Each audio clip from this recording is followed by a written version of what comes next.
my name is Cindy Rang from the Fabric Patch in Ephrata, Washington, and I want to talk to you for just a few minutes about feathers on the long arm.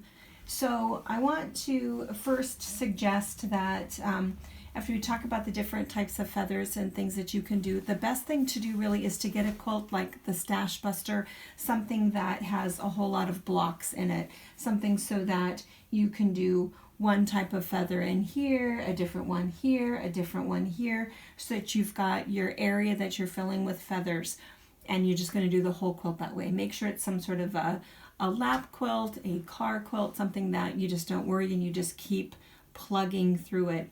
Once you just get one little lap quilt done where you've put all of these feathers in there and all of these different types of feathers, you'll be a pro. The whole idea with feathers is that it's all about practice. So let's start first with paper here.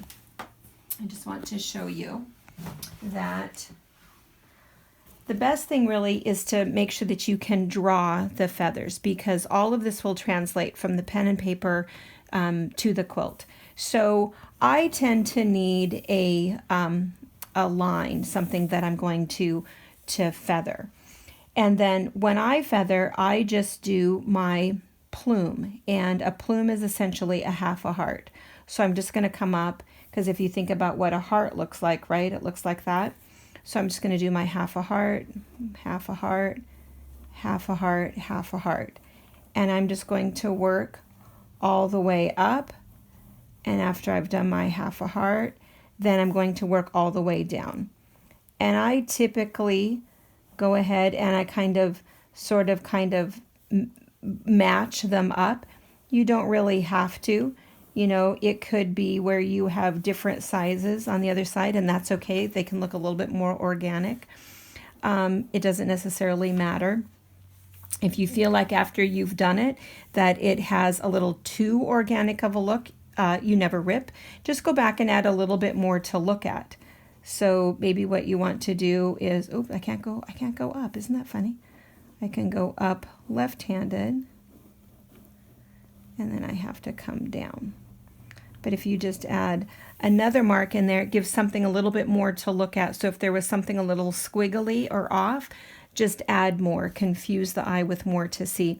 You can even do a little bit more by adding other things, you know, to whatever it is that you're looking at.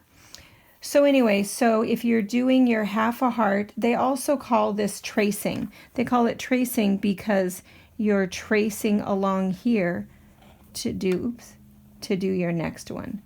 Tracing along here to do your next one. And same thing coming down. But there's another way to do it, and they call it bumping. And what you do is you come up, you bump back, trace, come over. I really almost can't do it that way because it's just not the way that I tend to do it. But they call that bumping. That's another option for doing feathers. You might see this a lot if you're doing stencils. That's kind of what the expectation is that you'll bump. But the other thing I want to mention while we have paper is that when you're coming all the way out and around, you might kind of take big jumps.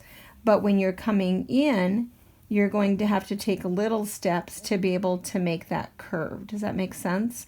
Because you're just going to step down just a little bit down this inside.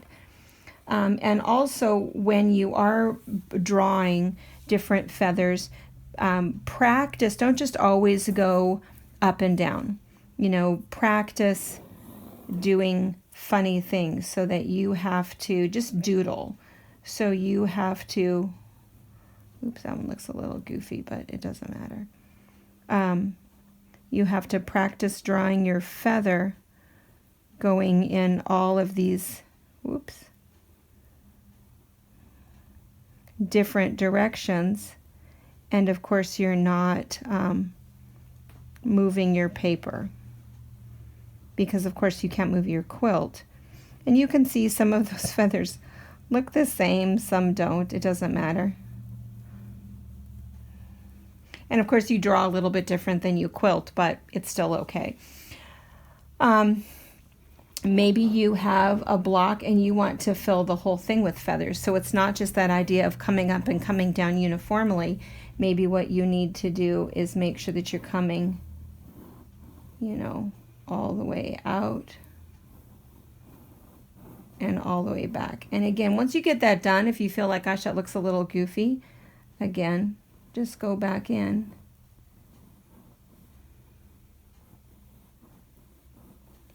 And give something else to look at. Does that make sense? All right, so the best thing, practice drawing.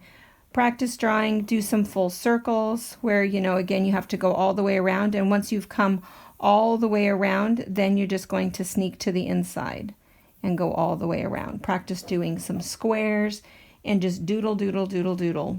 And then once you understand the direction and where your pin is heading, you'll understand then where the machine is going. So let's look at our quilt then. So this is just a practice quilt. And again, we've talked about this before, that if you really do want to practice, just take a little bit of muslin and sew maybe a 10-inch strip across the top of your quilt so that you have that excess. Make sure you have enough of backing and batting to accommodate that so you can practice a little bit before you go down onto the quilt. But don't practice too much. At some point, just start quilting and it's all okay. There are some tools that you can use. We've talked in the past about marking opportunities where you might want to use a printable stabilizer, maybe some tearaway paper, or of course there's lots and lots of stencils. Just pay attention to the fact that this stencil is for an 11-inch square. When you buy a stencil, it also tells you exactly which direction you're going and then where you're turning around and coming back. And it'll tell you where you're beginning. So you can just use your pounce pad, pounce this right on. What's nice about a stencil is that then every single feather is going to look the same if you have these 11 or 10 or 9-inch blocks. Whereas if you're doing something more free motion, they might all be feathered blocks, but possibly they're all going to look a little bit different. So this is a nice option. All right, so then what that looks like on the machine, let's just come over here and just do kind of a small one.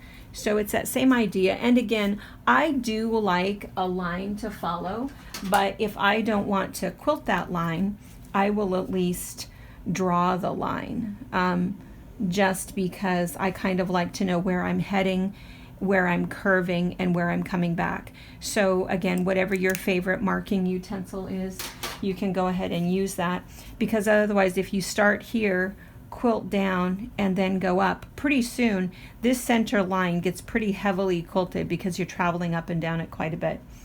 One other thing I want to mention is that I don't know if you noticed when I was drawing, but I consistently start on the lower right hand side and work up and come down. And I think somewhere we were talking about I couldn't really go up the other way. It's just the way my hand works. Everybody is different. I watch some people draw and they consistently start on the upper left hand side or the lower left or the upper right. It doesn't make any difference. Just find what works best for you, and then you might find that you kind of want to stick with that a little bit. For me, lower right is where it is. Okay, so, and I think I'm stitch regulated, but you know, whatever works for you. So for this one, I don't know, maybe I'm not going to fill in this whole thing. I'm just going to, so again, it's just a half a heart, and then you'll see I'm getting into this curve, and so I just have to take tiny little steps because I have to make this curve.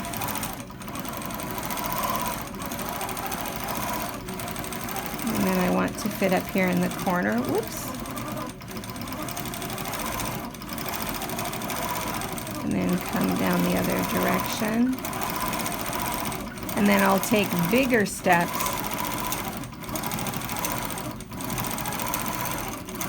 And again, you might decide that you want your plumes to match on both sides. I'll make the last part of a match. Or you might decide that you want them to be uneven. It doesn't really matter. And when you get it done, again, if you feel like, oh my gosh, you know, something bad happened, notice how different it looks if you just give the eye a little more to look at. And you can put all kinds of things in feathers.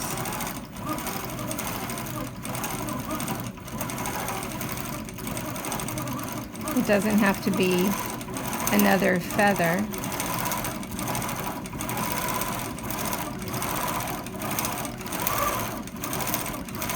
It can be a spike. It can be anything you want. Oops. And see, you can see how well traveled that center line is getting to be.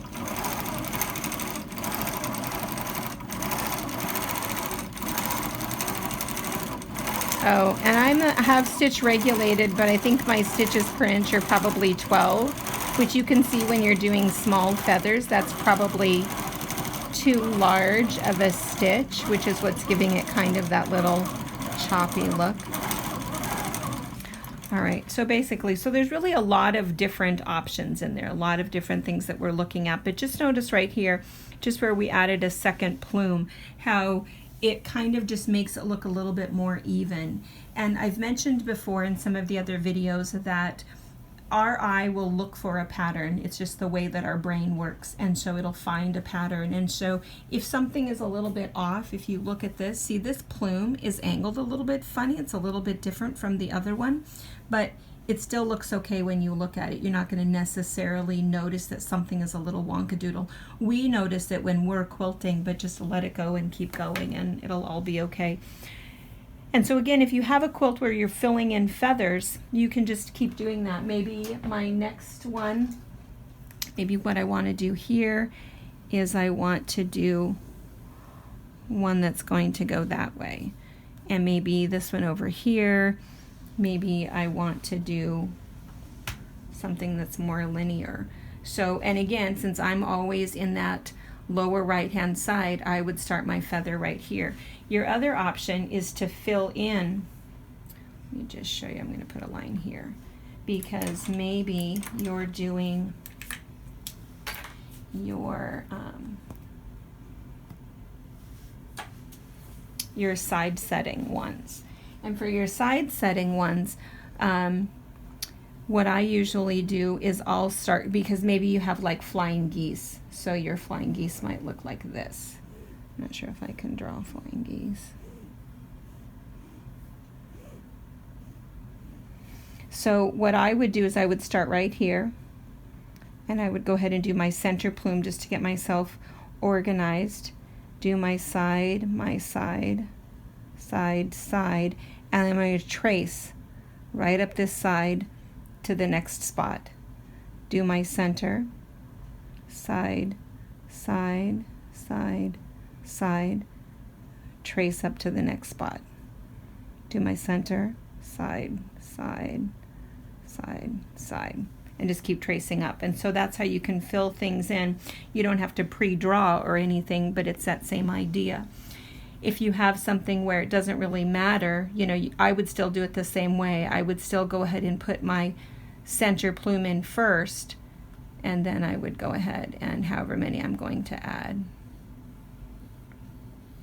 do that same thing. All right, well, I could keep drawing, keep doodling, but really the whole idea, just grab a piece of paper, play a little bit, don't overthink it, don't overstress it. Whether they're organic feathers, perfect feathers, doesn't make any difference. It is fun to do something with a color thread so that you can see it, but if you're a little nervous about it, remember to choose cotton batting so that you're not going to see as much of that texture, and to use a blendable thread so that you almost have to pick it out. So, I mean, pick it out to be able to see it, not rip it out, no ripping. So anyway, have fun with feathers. It's a fun thing to do. Thank you for watching our video. We invite you to leave a comment, hit the like button, or better yet, subscribe to our channel so you never miss an episode. You can also visit our Instagram, Twitter, Facebook, or Pinterest pages, or find all of those things and our online store at fabricpatch.net.